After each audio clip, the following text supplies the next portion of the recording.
Dobré ráno, dneska mám chuť na něco slaného k snídani a už doufám, že mám ready avokádo, takže si půjdu udělat avokádo normálně si udělám s rajčatama, ale rajčata nemám, takže budu muset improvizovat a s mýma houstičkama podle Maruškivek, který namažu sádlem, který jsem se dneska dodělala a všechno to posypuju s tím kořením a tak, no uvidíte.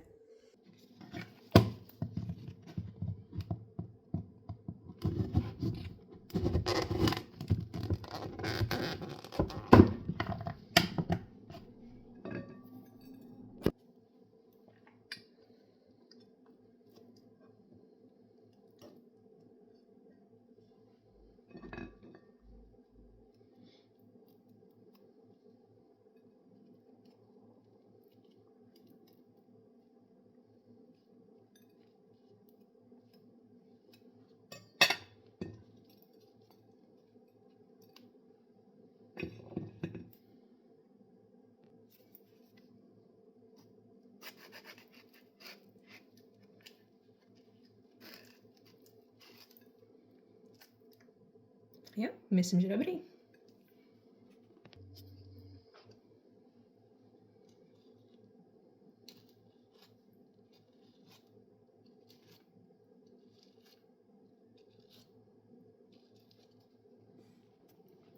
No a klasika citron.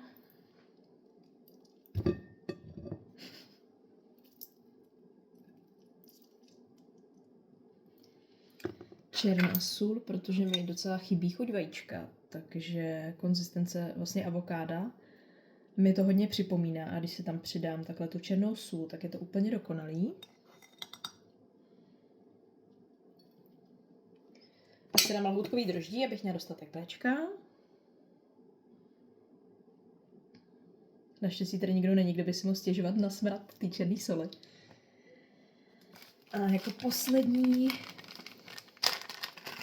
pepř, bez kterého by to nebylo ono.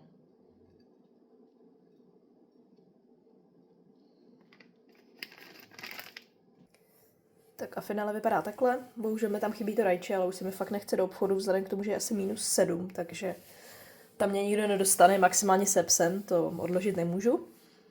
No a takhle je to vlastně celé. Ještě si tam dávám do toho avokáda si dávám olej, ale vzhledem k tomu, že mám sádlo v těch houstičkách, veganský sádlo, samozřejmě, tak to dělat nebudu. Tak jo, tak dobrou chuť.